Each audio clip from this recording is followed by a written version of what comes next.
proposed. Mr. Mayor, I have some questions on this item. Councilman.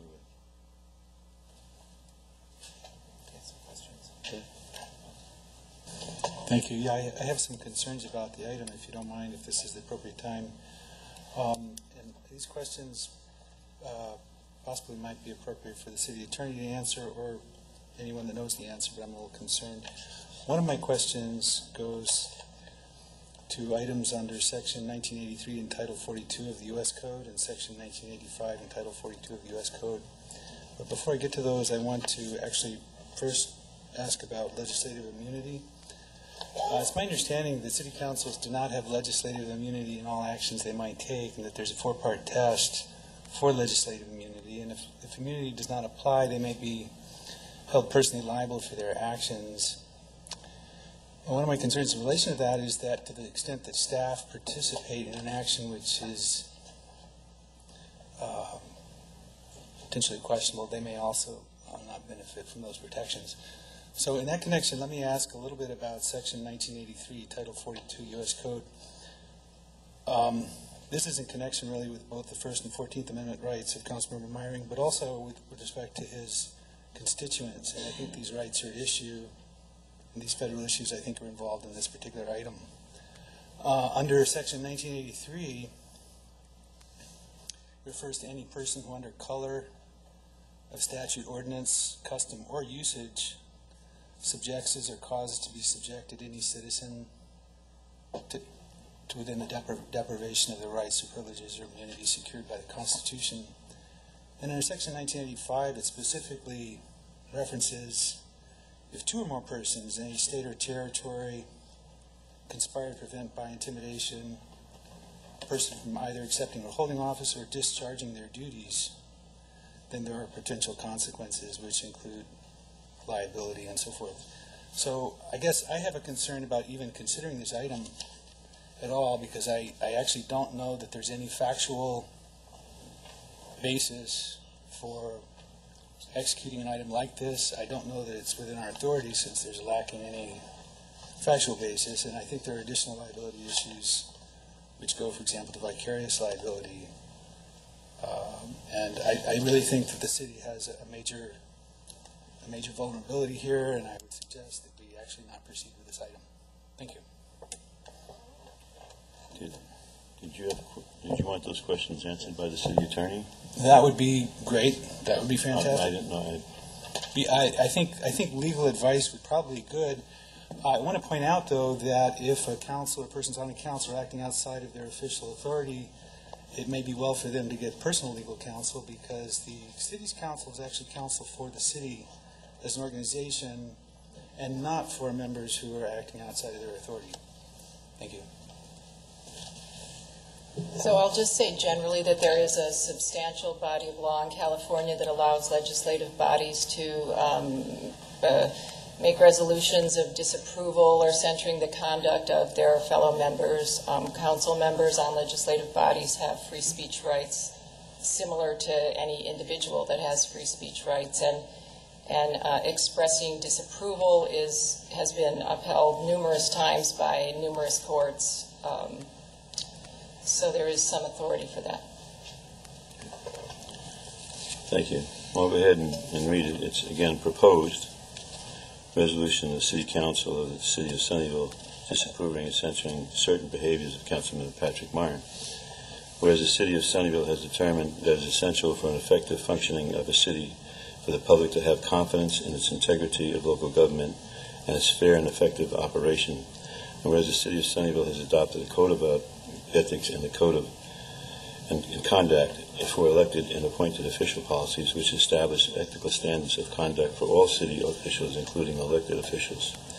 And whereas the city code of ethics established that council members responsible, including acting in the public interest, complying with both the letter and the spirit of the law, and policies affecting the operations of government, conducting themselves in a manner to be above approach and avoid the appearance of impropriety, and respecting the process and rules of order established by the City Council in governing the deliberation of public policy issues.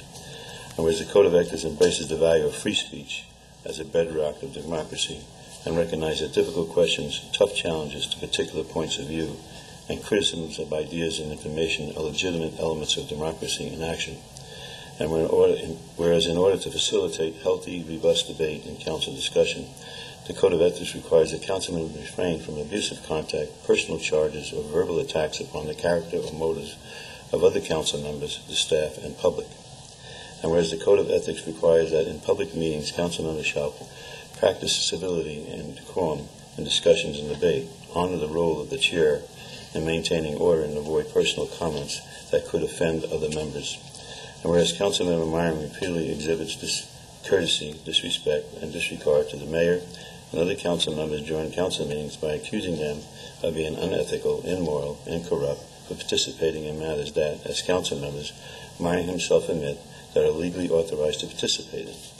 And whereas Councilmember Meyering routinely ignores the direction of the mayor to stay on point, refrain from personal attacks, and limit repetitive statements when it interferes with the mayor's ability to run an efficient, orderly, and fair meeting, and causes distress and embarrassment to the council, staff, members of the public trying to have their matters heard by the council.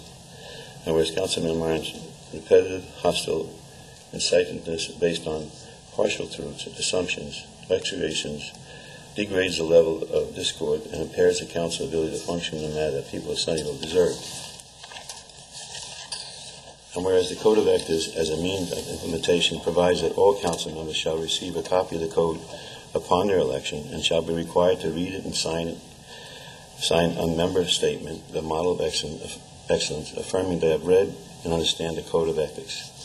And whereas on March 19, 2013, the City Council amended the Code of Ethics to provide the council members who do not sign the model of excellence are not eligible for intergovernment relations assignments or to serve on council subcommittees.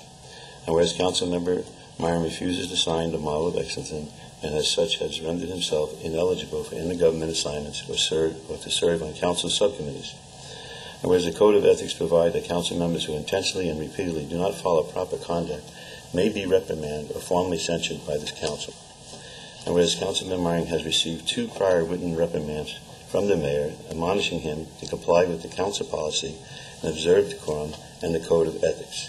And whereas despite the letters of reprimand and admonishment to comply with the Code of Ethics, Councilman Meyering continues to engage in disruptive, inappropriate behavior at council meetings by personally attacking the character and motives of his fellow council members.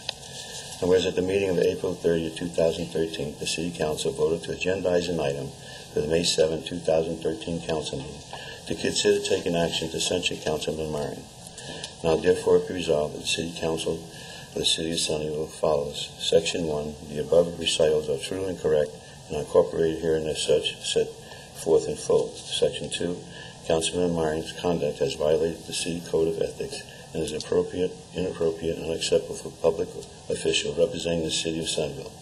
And this resolution serves as a formal statement of censure disproving of Councilman Meyering's conduct as described above.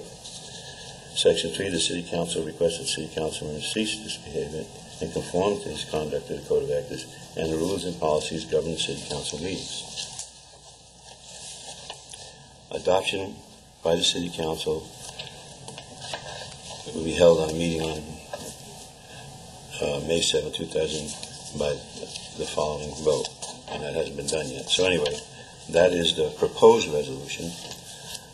If there's any question from council or staff or any further questions, I'll go ahead and open the public hearing.